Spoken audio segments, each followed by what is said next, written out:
नमस्कार दोस्तों, कैसे हो आप सभी लोग। आशा करता हूं कि अच्छे होंगे। कॉमर्स तड़का में आपका स्वागत है। चलिए स्टार्ट करते हैं बिजनेस स्टडीज।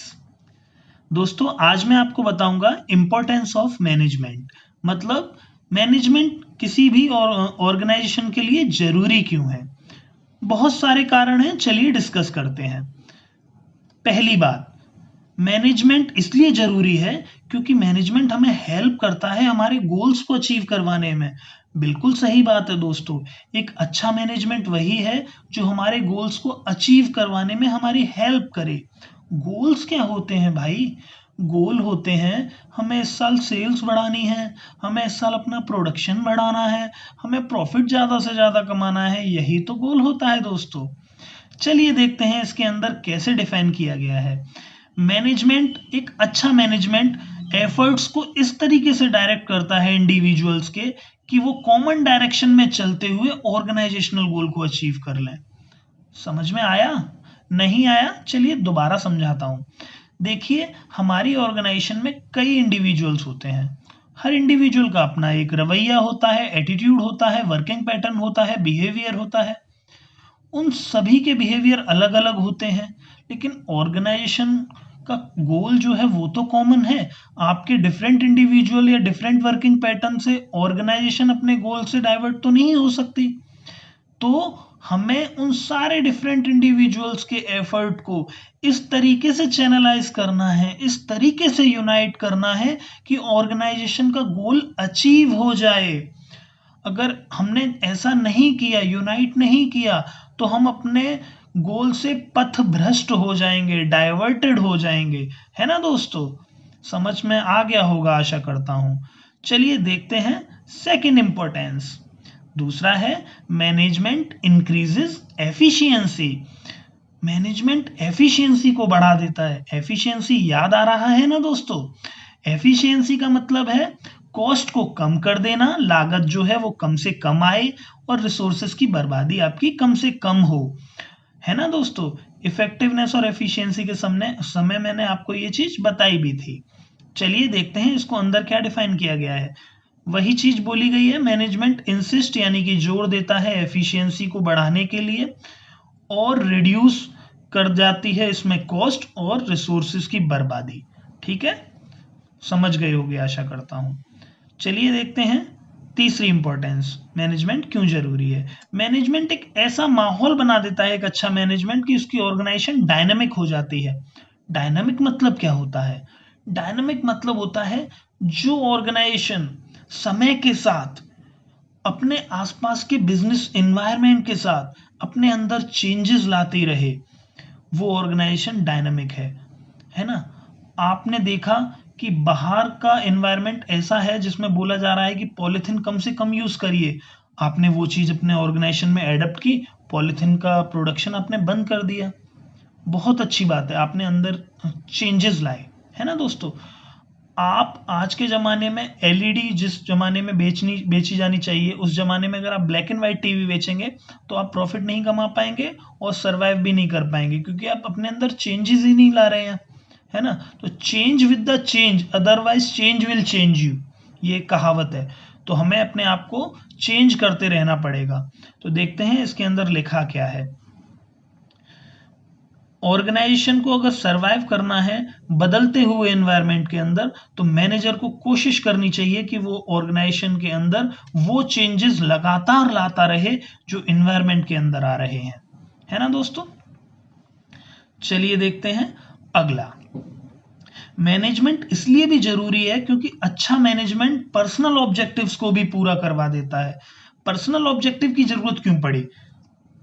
पर्सनल ऑब्जेक्टिव बहुत ही जरूरी है मेरे दोस्तों। क्यों जरूरी है?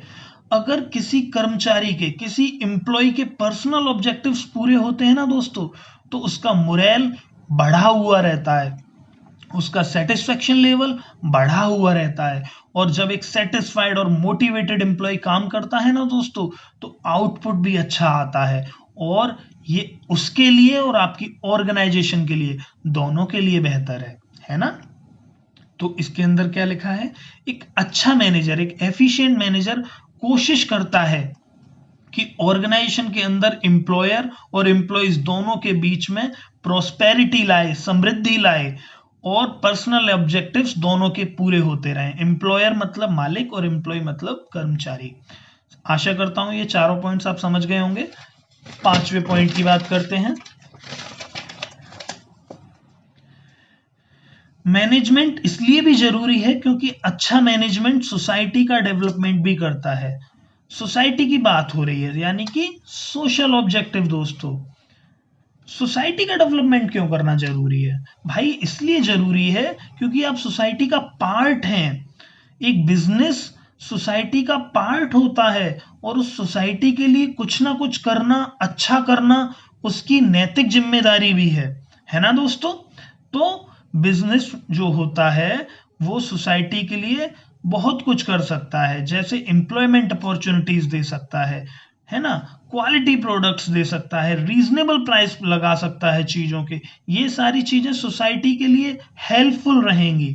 तो क्या लिखा है इसके अंदर? एक अच्छा मैनेजमेंट सोसाइटी को बहुत ज्यादा इंपॉर्टेंस देता है, अपनी सोशल ऑब्लिगेशंस को बहुत ज्यादा इंपॉर्टेंस देता है, कई सारे लोगों के लिए वो अच्छे काम करने की कोशिश करता है, अपने कर्मचारियों के लिए, अपने कस्टमर्स के लिए, अपने सप्लायर्स के लिए एटसेट्रा। कोशिश करता है कि क्वालिटी प्रोडक्ट्स प्रोवाइड किए जाएं, रोजगार के मौके दिए जाएं, खास तौर पर कमजोर तबके के लोगों के लिए, जो निम्न वर्ग के लोग हैं उन्हें उस श्रेणी से ऊपर उठाने के लिए। ये एक अच्छे मैनेजमेंट की निशानी है। अजीम प्रेम जी इसमें बहुत अच्छा उदाहरण है। आइए अब इस इंपॉर्टेंस ऑफ मैनेजमेंट से रिलेटेड एमसीक्यूज और केस स्टडीज को सॉल्व करते हैं।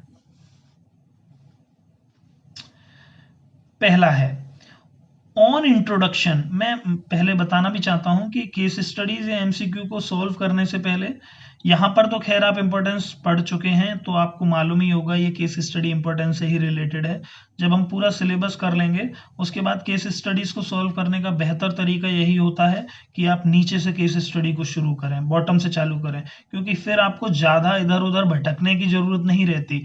आपको नीचे लिखा हुआ होता है, for example importance of management बताइए, तो यहाँ पर आपको मालूम है कि मुझे पूरे चैप्टर में कहीं ज्यादा भटकने की जरूरत नहीं है, केवल इंपॉर्टेंस ऑफ मैनेजमेंट जो मैंने समझे हैं उसी में इस चीज का आंसर छुपा हुआ है।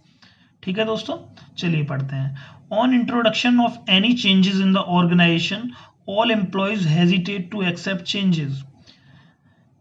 कोई भी नया चेंज जब ऑर्गेनाइजेशन में आता है तो जो वहां के कर्मचारी हैं वो उस चेंजेस को एक्सेप्ट करने में कतराते हैं, झिझकते हैं, हेजिटेट होते हैं। क्यों होते हैं भाई? जब कंप्यूटर जब इंट्रोड्यूस हुआ था ना, जब राजीव गांधी जी की मदद से भारत के अंदर कंप्यूटर इंट्रोड्यूस हुआ था, तब उस समय जो हमारी जनरेशन, पुरानी जनरेशन थी, वो उस चीज को एडप्ट करने में बड़ा झिझक रही थी, उन्हें बड़ी कोफ्त थी उस चीज को एक्सेप्ट करने में कि हम इस चीज के साथ कैसे अपने आप को ढाल पाएंगे।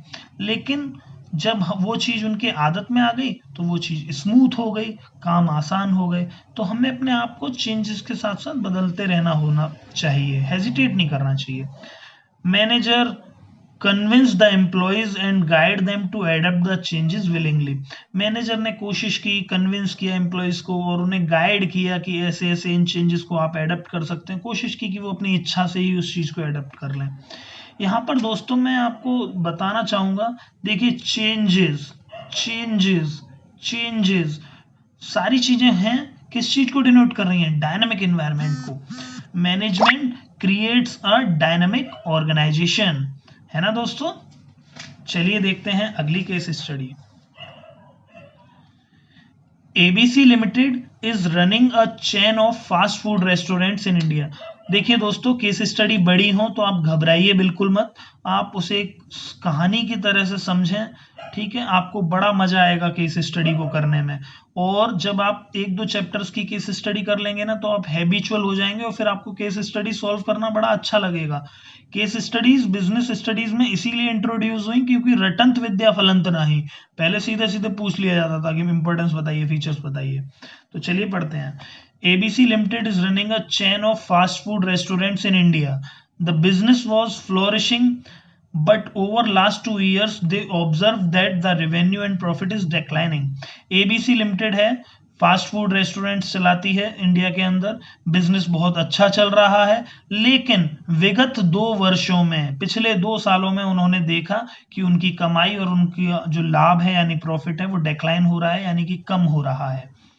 मैनेजमेंट ऑब्जर्व्ड दैट, मैनेजमेंट ने अवलोकित किया यानी कि महसूस किया, entry of new fast food chains, उनके साथ की जो पैरेलल कंपनीज हैं उनके उनकी नई एंट्री के बाद जो हुआ है, across the world the people are shifting to these restaurants, वो दूसरे तरफ जाने लगे हैं। जैसे जैसे दूसरी कंपनीज इंट्रोड्यूस हो रही हैं वैसे वैसे वो दूसरी तरफ जाने लगे हैं। So the manager plan to add new variety of food items in their menu, तो यहाँ पर मैनेजर ने कोशिश की है कि इस चीज से बचने के लिए, जो कट थ्रोट कंपटीशन है उस चीज से बचने के लिए उसने अपने मेन्यू के अंदर कुछ नए फूड आइटम्स को ऐड किया है। और नए फूड आइटम्स को ऐड करने के लिए उन्हें बनाना भी सीखना पड़ेगा। तो for that they send their efficient employees abroad for training, और इस चीज के लिए उन्होंने अपने अच्छे कर्मचारियों को विदेश में प्रशिक्षण लेने के लिए भी भेज दिया, यानी कि ट्रेनिंग लेने भी भेज दिया। ठीक है दोस्तों। And imported machines to maintain the quality of food, और उन्होंने अच्छी अच्छी मशीन्स को भी बाहर से आयात करवाया, इंपोर्ट करवाया, जिससे कि क्वालिटी ऑफ फूड बेहतर हो, है ना। The company make sure only fresh food is serve to their customers, so at night they distribute left over food in near by slum area. Company कोशिश करती है कि अपने कस्टमर्स को केवल और केवल फ्रेश फूड दे।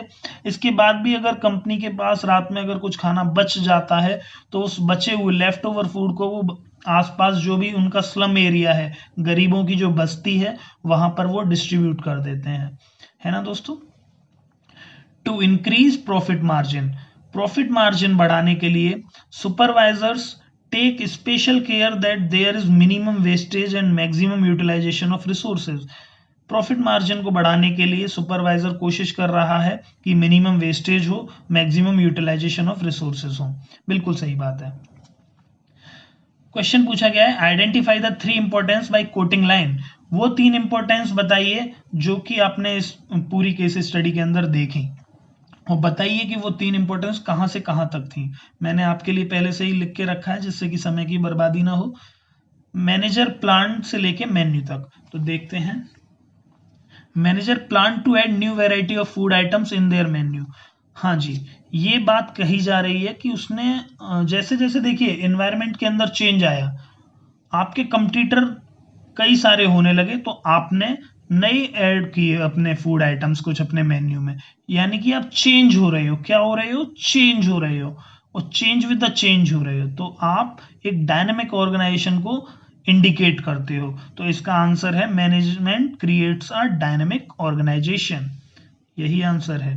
अगला है मैनेजमेंट सेंट टेस्ट ट्रेनिंग, उन्होंने जो फूड ऐड किए थे कई सारे, उन फूड को बनाने के लिए अपने अच्छे एम्प्लॉयज को ट्रेनिंग पर भी भेजा कि वो अच्छे से उन फूड्स को बना सकें। तो यहाँ पर उन्होंने ट्रेनिंग दी है। ट्रेनिंग, डेवलपमेंट, ये सारी चीजें किसी भी एम्प्लॉय की पर्सनल ग्रोथ के लिए बहुत इंपॉर्टेंट होती हैं, तो वो उसका पर्सनल ऑब्जेक्टिव भी पूरा हो रहा है वहां पर। ठीक है, तो management helps in achieving personal objective. ठीक है दोस्तों। अगला है जो मैंने इसमें बताया था, supervisors take special care that there is minimum wastage and maximum utilisation of resources. यहाँ पर मिनिमम वेस्टेज की बात हो रही है, यानी कि management helps in management increases efficiency, ये वाली आपकी इंपॉर्टेंस हाईलाइट हो रही है। दोस्तों आपसे इस क्वेश्चन में 3 इंपॉर्टेंस पूछी गई थी, लेकिन एक चौथी इंपॉर्टेंस मुझे नजर आ रही है, वो ये है कि खाना जो बचा हुआ स्लम एरिया में प्रोवाइड किया जा रहा था, तो वो डेवलपमेंट ऑफ सोसाइटी का भी एक इंडिकेटर है। आप सोशल ऑब्जेक्टिव भी कहीं ना कहीं पूरे कर रहे हो, और ये चीज हमारी इंपॉर्टेंस में भी थी। तो दोस्तों यहाँ आपने मुझे इतना सारा समय दिया, थैंक यू वेरी मच। मिलते हैं नेक्स्ट वीडियो में। ये है आपका मैनेजमेंट इंक्रीजेज एफिशिएंसी। ठीक है, धन्यवाद दोस्तों। कॉमर्स तड़का आपका ऐसे ही आपको पढ़ाता रहेगा। Thank you very much.